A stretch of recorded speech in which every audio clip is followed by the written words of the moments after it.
Tehran ایک ایسا شہر جو ہمیشہ روشنی اور زندگی سے بھرا رہتا تھا، لیکن آج رات یہ شہر جنگ کی آوازوں سے گونج رہا ہے۔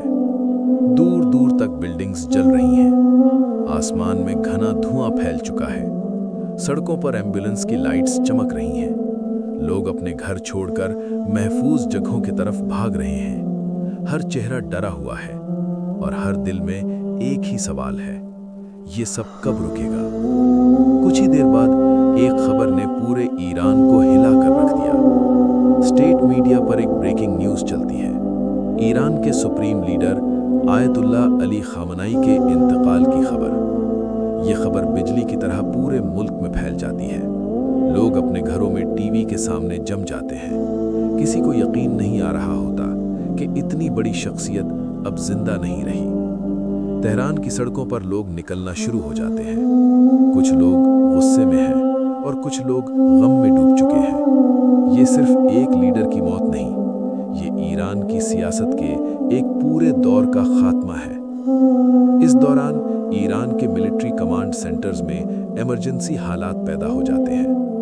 بڑی بڑی اسکرینز پر میسائل روٹس اور سٹرائکس کے نقشے دکھائے جا رہے ہیں۔ آفیسرز ایک دوسرے کو آرڈرز دے رہے ہیں۔ فونز لگاتار بج رہے ہیں۔ ہر گزرنے والے سیکنڈ کے ساتھ ٹینشن بڑھتی جا رہی ہے۔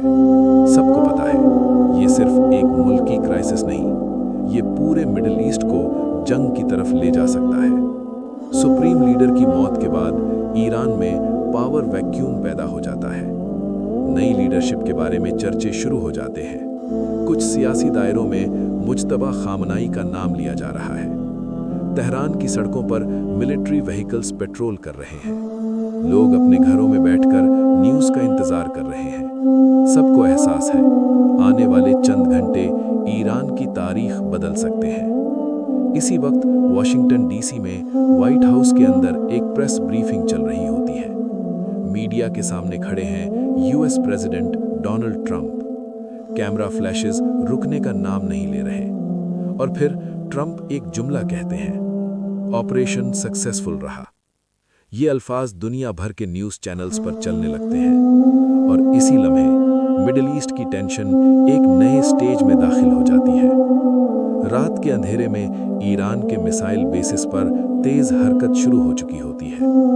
ریڈ وارننگ لائٹس چمک رہی ہوتی ہیں۔ انجینئرز اور سولجرز لانچ سسٹمز پریپیئر کر رہے ہوتے ہیں۔ پھر اچانک ایک زوردار دھماکے کے ساتھ پہلا بیلسٹک میسائل آسمان کی طرف شوٹ کرتا ہے۔ اس کے پیچھے آگ اور دھوئیں کی ایک لمبی لکیر رات کے آسمان کو چیر دیتی ہے۔ یہ ایران کا جواب تھا۔ کچھ منٹ بعد اسرائیل کے شہروں میں سائرنز بجنا شروع ہو جاتے ہیں۔ لوگ جلدی جلدی شیلٹرز کی طرف بھاگ رہے ہوتے ہیں۔ اسی وقت Iron Dome defence system activate ہو جاتا ہے۔ آسمان میں روشنی کے دھماکے ہونے لگتے ہیں۔ انٹرسیپٹر میسائلز آنے والے راکٹس کو ہوا میں ہی تباہ کرنے کی کوشش کر رہے ہوتے ہیں۔ رات کا آسمان آگ کے گولوں سے چمک اٹھتا ہے۔ صرف اسرائیل ہی نہیں، گلف کے امریکن ملٹری بیسز بھی ہائی الرٹ پر آ چکے ہوتے ہیں۔ بحرین اور قطر میں ریڈار سسٹمز لگاتار آسمان کو سکین کر رہے ہوتے ہیں۔ ہیلی کاپٹرز رن ویز سے اوپر اٹھ رہے ہوتے ہیں اور فائٹر جیٹس تیار کھڑے ہوتے ہیں۔ پورا ریجن ایک بڑی جنگ کے کنارے پر کھڑا ہوتا ہے۔ جنگ کی خبر پھیلتے ہی دنیا کی اکانومی بھی ہل جاتی ہے۔